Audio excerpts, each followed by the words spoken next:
शहर में जर्जर मकानों को लेकर नगर निगम एक्शन मोड में है। नोटिस जारी करने के बावजूद मकान स्वामियों द्वारा मकान खाली न करने पर शनिवार को कई मकानों को जबरन खाली कराया गया और फिर ध्वस्त कर दिया गया। प्रशासनिक टीम ने पियरी चौकी के सामने स्थित एक जर्जर मकान को गिराने की कार्रवाई की। क्या हुआ, पूरी घटना बताएं। घटना ये हुआ कि ये विचाराधीन है कोर्ट में, वो लोग नगर निगम से आदेश ले आके उसको गिराने का प्रयोग कर रहे हैं। फिर क्या हुआ आज क्या हुआ कि पुलिस है, नगर आयुक्त है, उनको मेरे मम्मी को खींच के हमको मार के अंदर ले दिया गया। बोला कागज नगर निगम का आर्डर है, ऐसे बात कर रहे हैं। थाना प्रभारी थप्पड़ क्यों मारा आपको? तो वो हम लोग अंदर अपने जगह पे बैठे हुए थे, इसलिए हम लोग को मारा कि धक्का मार के बाहर किया गया है हम लोग को। और मार के बाहर के बोले कि दूसरे का कब्जा है, गिराया जाएगा, आर्डर है। ये मकान जो दुकान जर्जर नहीं है, हम लोग का 70 साल से कब्जा है। थाना कैंट पुलिस ने क्षेत्र में चोरी व लूट की घटनाओं को अंजाम देने वाले शातिर को गिरफ्तार किया है। शातिर विजय श्रीवास्तव पर पुलिस ने 25,000 रुपए का इनाम रखा था। पुलिस ने उसके पास से चोरी किए गए गहने, लूट में इस्तेमाल की गई बाइक व 89,000 रुपए नकद बरामद किया है। इसका खुलासा डीसीपी वरुणा जोन चंद्रकांत मीणा ने किया। और अगस्त में इन्होंने एक घटना और किया टकटकपुर में, जिसमें नकद देने की थी। इनको पुलिस ने अरेस्ट किया है। इनके पास से 89,000 रुपये नकद पैसा मिला है। जो उन्होंने घटनाओं के टाइम पे जो बाइक इस्तेमाल की थी पैशन प्रो, वो बरामद हुई है। ज्वेलरी बरामद हुई है जो कि 2 लाख से ज़्यादा की ज्वेलरी है। इनको अरेस्ट करके जेल भेज रहे हैं। उनका काफ़ी लंबा इतिहास है क्रिमिनल हिस्ट्री, इनके खिलाफ खोली जाएगी। और अब तक ये चीज़ों में बेल में रहे हैं, बेल कैंसिलेशन कार्रवाई करी जाएगी। और जो उसके जमानतदार हैं उन पर कार्रवाई, क्योंकि ये अकेले व्यक्ति हैं इसलिए गैंगस्टर कार्रवाई नहीं हो पाएगी। लेकिन इनमें हिस्ट्री के जरूर चोरी करने की वजह तो बताएं। चोरी करने का वजह बताएं। ये नशे के आदी हैं, नशा करता है और जो पैसा बरामद होता है शहरी और चोरी करके उसको नशे में उड़ाता है। इसमें किसने यही किया था। और इनको आज जेल भेज रहे हैं और बाकी हम पीछे देखें अच्छा और मड़ोली थाना क्षेत्र के ताड़केश्वर नगर में रहने वाली महिला ने शनिवार की सुबह चेन स्नैचिंग हुई। उचक्कों ने महिला के गले से चेन इतनी तेजी से खींचा कि उसके गले में खरोच लग गई। घटना की सूचना पर पहुंचे पुलिस के आला अधिकारी मामले की जांच पड़ताल में जुटे रहे। ताड़केश्वर नगर में रहने वाली मनीषा देवी प्रयागराज में तैनात हेड कांस्टेबल सुभाष कुमार की पत्नी है। शहीद भगत सिंह की जयंती के अवसर पर शनिवार को बीएचयू के विधि संकाय में महामना मालवीय का योगदान, प्रभाव एवं संभावना विषय पर भाषण प्रतियोगिता का आयोजन किया गया। ये प्रतियोगिता संकाय सभागार में आयोजित की गई, जिसमें 80 से अधिक छात्र छात्राओं ने उत्साहपूर्वक संज्ञान में उनको ध्यान में रखकर एक हम लोगों ने स्पीच कंपटीशन का आज आयोजन किया है। इस कार्यक्रम को आयोजन करने का मुख्य उद्देश्य यही था है कि शहीद भगत सिंह को श्रद्धांजलि नंबर 1।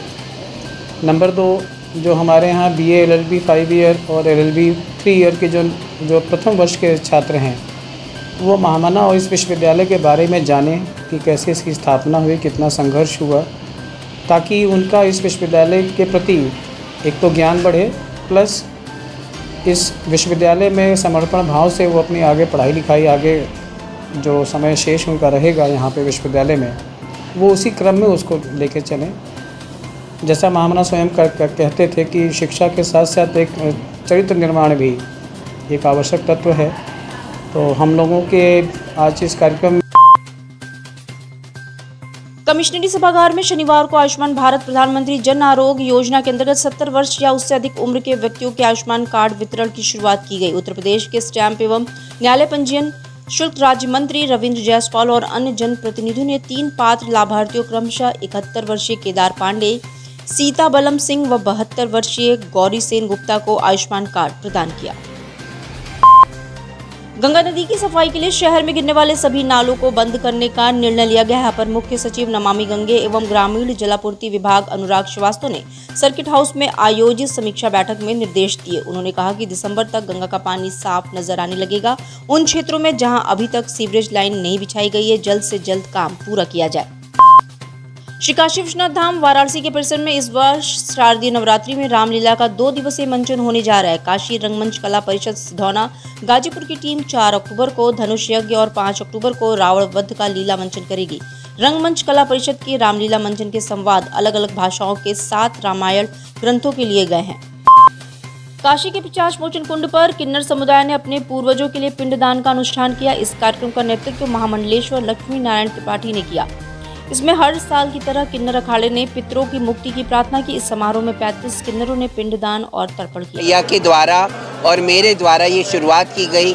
जितनी आत्माएं हैं जो तृप्त नहीं हो पाती, जिनका पिंडदान नहीं होता, जिनका तर्पण नहीं हो पाता, जो अलग अलग यवनी में चली जाती हैं, चाहे वो ब्रह्म हो जाते, पिशाच हो जाते, अलग अलग आत्माओं में चली जाती है, उनको मुक्ति नहीं मिलती।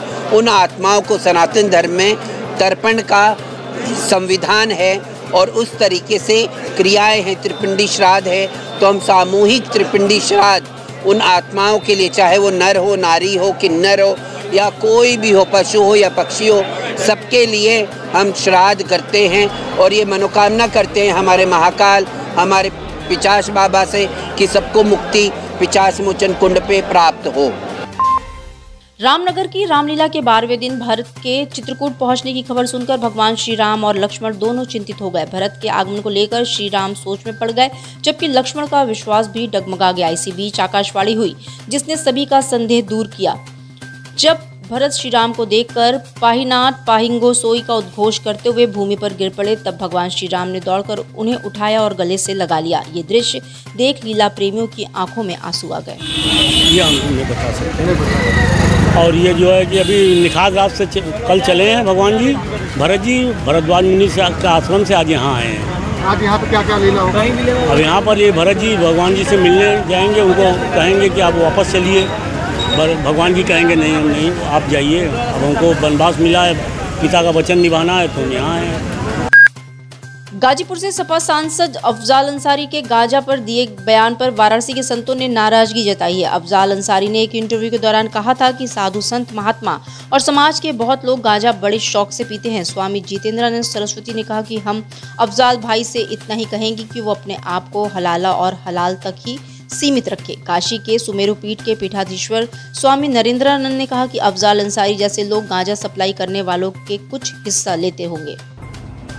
गाजीपुर के सांसद अफजाल अंसारी के द्वारा कुंभ में गांजा की खपत पर दिया गया बयान, अफजाल भाई से मैं इतना ही कहूंगा कि आप अपने को हलाला और हलाल तक सीमित रखिए।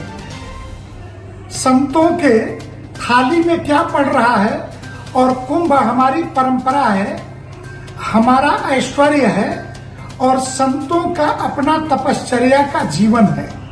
इसलिए अगर आप यह कहते हैं कि हमारी थाली में क्या आया, जब गोमांस को लेकर के जब विवाद खड़े हुए तो आपकी थाली में क्या आया ये हम न देखें तो हमारी थाली में क्या आ रहा है ये भी देखने का अधिकार आपको किसी ने नहीं दिया है। नेतागिरी खूब करिए, चमकिए, लेकिन हिंदू साधु संतों के बारे में बोलते समय अपनी हद, अपनी सीमा न लांघिए, नहीं तो बहुत दिक्कत हो जाएगी।